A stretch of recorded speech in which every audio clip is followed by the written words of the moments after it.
इस देश पर विदेशी आक्रमणकारियों ने आक्रमण किया है, तो ये लोग जो अपने आप को हिंदू कह रहे हैं आज, ये लोग उनके साथ रिश्तेदारियां किए, उनके राज्य में हिस्सेदारी की, अपना टैक्स बचाया और यहाँ के राजाओं पर आक्रमण कराया, उसकी खुफियागिरी की।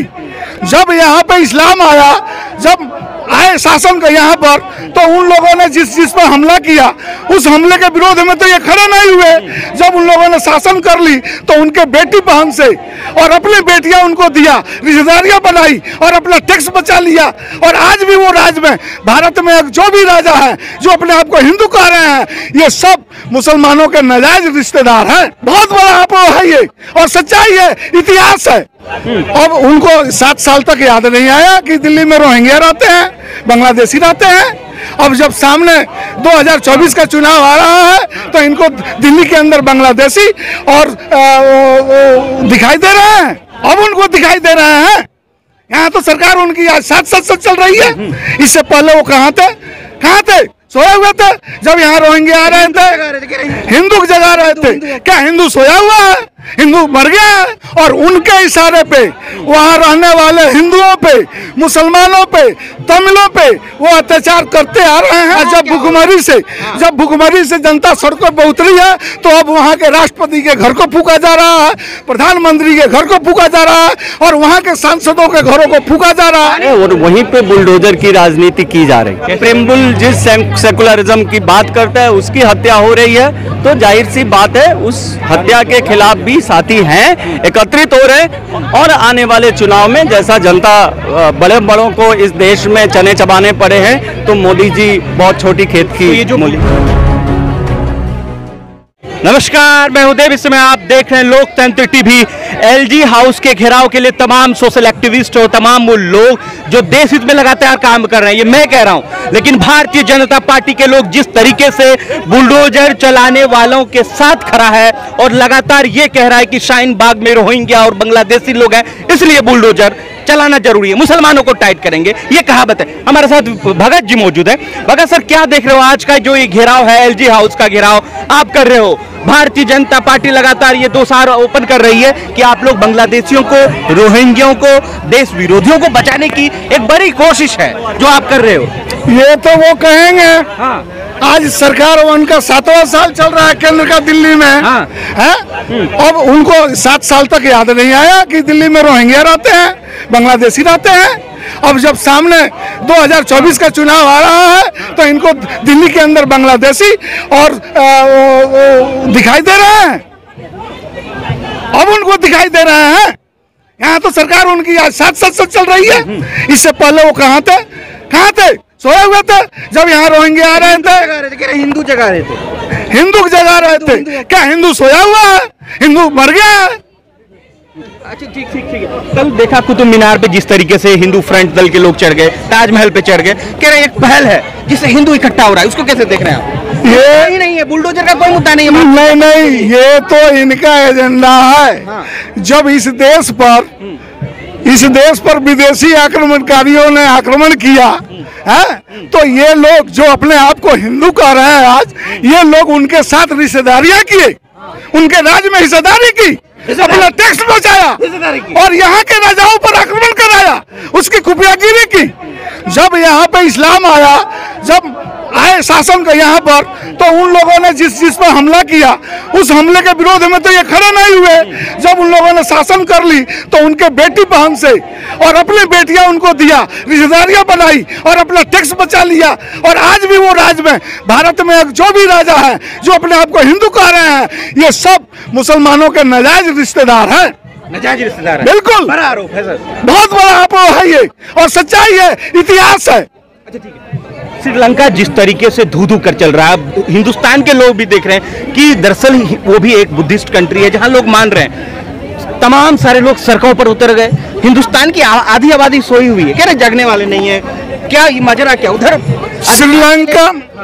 श्रीलंका में बुद्ध बुद्धिस्टों को लेकर के वहाँ की सरकार अपनी सरकार बनाती चली आई है और उनके इशारे पे वहाँ रहने वाले हिंदुओं पे, मुसलमानों पे, तमिलों पे वो अत्याचार करते आ रहे हैं। इसी आधार पे वहाँ की सरकार टिकी हुई है, लेकिन उस आधार पर वहाँ के अर्थव्यवस्था को, वहाँ के कृषि को, वहाँ के कारोबार को ऐसा ठप कर दिया कि वहाँ आर्थिक हालात खराब हो गया है, भुखमरी जैसी हालात हो गई है। और जब भुखमरी से जनता सड़कों पर उतरी है तो अब वहाँ के राष्ट्रपति के घर को फूका जा रहा है, प्रधानमंत्री के घर को फूका जा रहा है और वहाँ के सांसदों के घरों को फूका जा रहा है और पानी में फेंका जा रहा है। अब वहाँ की जनता भूखों मरने से बजाय वहाँ पर उतर चुकी है। बुलडोजर की जो लगातार राजनीति कर रहे हैं, क्या है कि बुलडोजर जो चल रहा है एक गरीबों पर, आम इंसानों पर, उसको बचाने की लड़ाई, लेकिन भारतीय जनता पार्टी इसको लड़ाई नहीं समझ रही जो आप लोग कर रहे हैं। देखिए, उनका तो एक पॉलिटिकल टारगेटिंग है। इलाके भी चिन्हित किए गए हैं, किन एरियाज में बुलडोजर किए गए हैं, धार्मिक रूप से चिन्हित किए गए हैं। शाहीन बाग, जहांगीरपुरी, ये सब सी ब्लॉक जहांगीरपुरी एक माइनॉरिटी एरिया है। मुस्तफाबाद क्या है, एक माइनॉरिटी एरिया है। मंगोलपुरी का वो वाला एरिया जहां माइनॉरिटी रहते हैं। तो बहुत साफ है कि एक चिन्हित तरीके से कुछ एरियाज को टारगेट किया जा रहा है और वहीं पे बुलडोजर की राजनीति की जा रही है। कैसे बचेंगे सर, ये बताओ ना। जनता आ रही है लगातार। आज सिविल मार्च है, नागरिक मार्च है, जनता सड़क पे उतर रही है। और कर रहा हूँ, जो एक तरफ श्रीलंका में आम इंसान सड़कों पर है और हिंदुस्तान की आधी आवाम भी नहीं है सर, 5% भी लोग सड़कों पर नहीं है। देखिए, इन चीजों में यही वो आवाम है जिसने आज से 7 साल पहले मोदी को चुनाव जिताया है।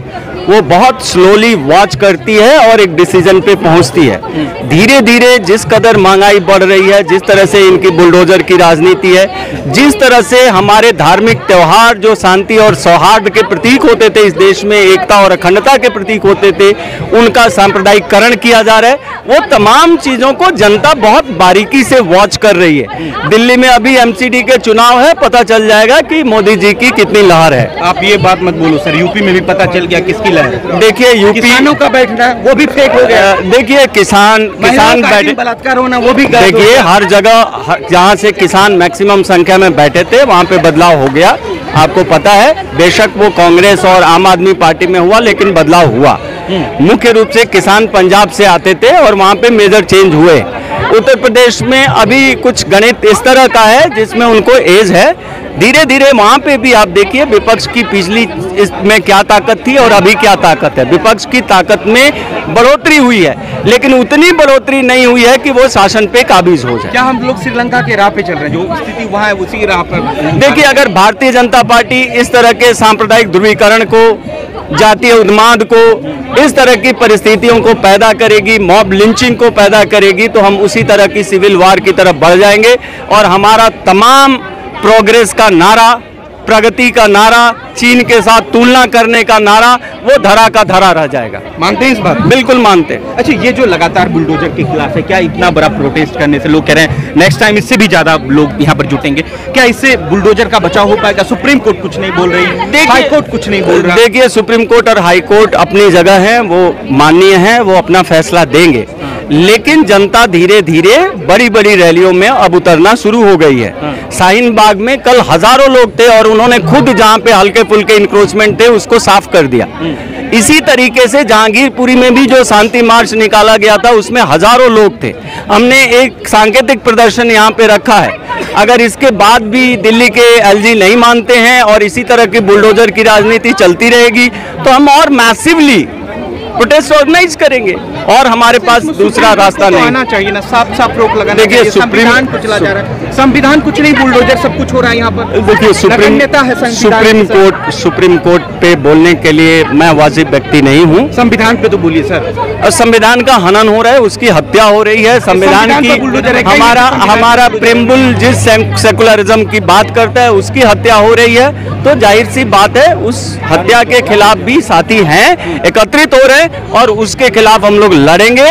और आने वाले चुनाव में जैसा जनता बड़े बड़ों को इस देश में चने चबाने पड़े हैं, तो मोदी जी बहुत छोटी खेत की। तो ये जो बुलडोजर चल रहा है, क्या ये एमसीडी चुनाव को किसी तरह डाइवर्ट करने के लिए या उस पर रूल करने के लिए? देखिए, पोलराइजेशन क्रिएट करने के लिए है, वो सबको पता है।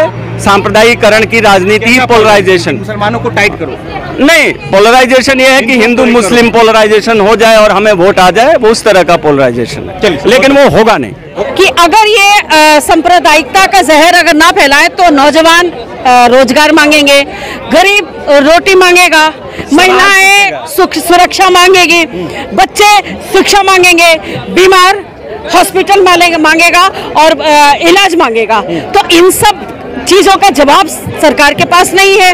तो अगर ये सब नहीं करेगी, क्योंकि ज्वलंत मुद्दे अभी क्या है, ज्वलंत मुद्दे ये है बेरोजगारी, राशन, शिक्षा, स्वास्थ्य सुविधाएं, अर्थव्यवस्था तो है लेकिन